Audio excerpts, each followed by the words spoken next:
The stories about why Bruce Lee left Hong Kong always mention that he was getting into a lot of fights and possibly getting involved in some criminal activity. So the question always comes up about whether or not Bruce Lee was in a gang. So let's talk about young Bruce Lee in this video.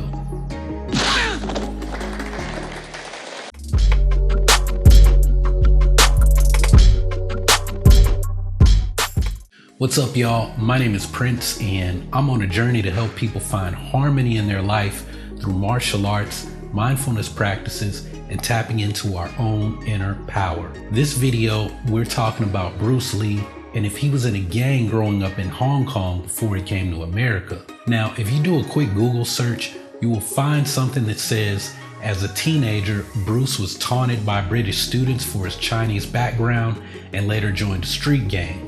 Despite being the son of a famous performer, it did not exempt young Bruce from bullying. To protect himself, he joined a gang called the Junction Street Eight Tigers. So this makes it sound like Bruce was being bullied by British students because of his Chinese background, and he needed to join a gang for protection. Now, if you believe the made-for-television version of Bruce Lee's story, where he needs to seek out protection from the evil gwailo, that's awesome for you. But it's pretty far from the truth. So it turns out that Bruce Lee was bullied when he was young, but it wasn't by British kids due to his Chinese background. I mean, first of all, Bruce Lee was mixed, and being Eurasian was a bit of a status symbol in itself during that time in Hong Kong. Most of Bruce Lee's friends were also Chinese European mixed kids. But I was saying that Bruce Lee was bullied when he was a little kid because he was undersized and he was extremely nearsighted. Look, you may not know this, but when Bruce and his parents returned to Hong Kong from San Francisco, it was smack dab in the middle of World War II. Hong Kong had been occupied by the Japanese, and there were all kinds of wild stuff going on. Stuff that happens during a war. The Japanese occupation of China was pretty brutal though, and if you think it looked bad in the first Ip Man movie, believe me, you have no idea how bad it actually was. So Bruce Lee was an infant during all of this, and the fact that he and every other kid managed to survive is a testament to the strength of the Chinese people. Believe me, these were not sick men of East Asia, but the harsh treatment and the malnourishment that was taking place did take a long time for people to recover. And Bruce, he was one of those people. He was small and he was nearsighted. So imagine the short kid who wears these really thick rimmed glasses. He's hyperactive and he could not sit still in school. That's the kid that everyone else was gonna pick on, but that didn't last very long because this little kid, Bruce, he liked to fight. So yes, Bruce was being bullied until he started to fight back. And the thing is, he didn't just fight the people who picked on him. He started to fight the people who picked on his friends too. And here's something else that you may not have known about Bruce Lee when he was young.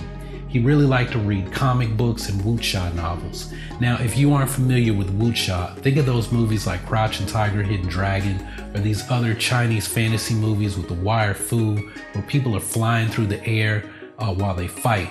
Before these became movies, they were books that people liked to read. So Bruce saw himself as some kind of hero from a wuxia story who would rush in to save the day and fight off the bad guys.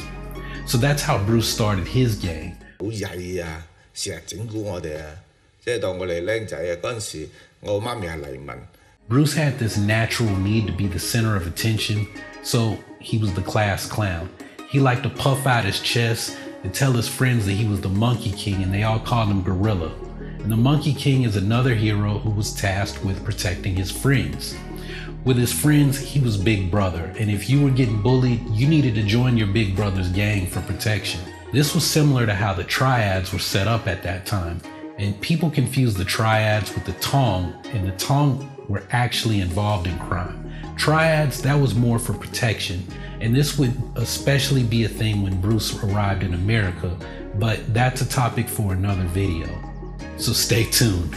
Anyway, Bruce probably did belong to a gang called the Junction Street Eight Tigers, and he was getting in lots of trouble and lots of fights. For the most part, this was boys being boys, and there was actually a Cantonese term for these bad boys. It was called teddy boys.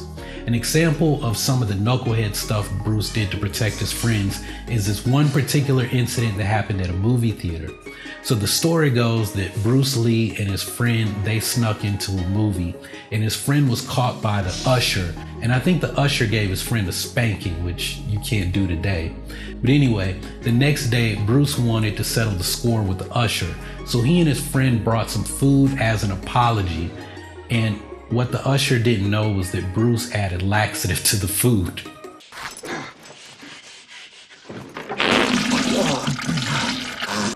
So you know what happened next. A little while later, the usher had to go to the men's room because of the laxative. The only problem is Bruce and his friend were waiting, and as soon as the usher started to empty his bowels, the boys dropped firecrackers into the stall where the usher was dropping a deuce. There's shit everywhere! Damn it!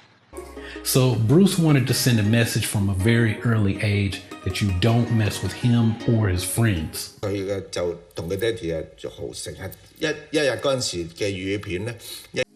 Now, as he got older, these kind of pranks and all of the fighting resulted in him getting kicked out of a very prestigious Catholic school for Eurasian kids at LaSalle Academy. Bruce was enrolled at St. Francis Xavier, which was sort of a reform school, but his behavior didn't improve or his grades, and well, you know the rest. He was eventually sent to America, where his father said, look, you can either sink or swim. And since we're still talking about him 60 years later, he obviously did well for himself after leaving Hong Kong in 1959. So to answer the question about Bruce Lee being in a gang, well, yes, he was in a gang with his friends, but I mean, he wasn't exactly a Kowloon City Crip running around with thug life chatted across his chest.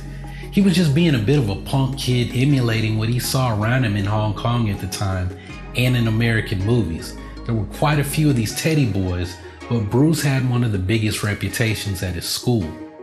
Like I said, these boys weren't exactly thugging like we might think today. Bruce's father was one of the top actors in Hong Kong, and Bruce was also a child actor. Many of these Eurasian kids lived in big homes with servants and personal drivers taking them to school every day. But hey y'all, this is the first in a big series of videos exploring the life of Bruce Lee, and I'm going to be talking about all of the things related to Bruce Lee, and this video is actually setting up my next video where I'm going to talk about what led Bruce to take up martial arts.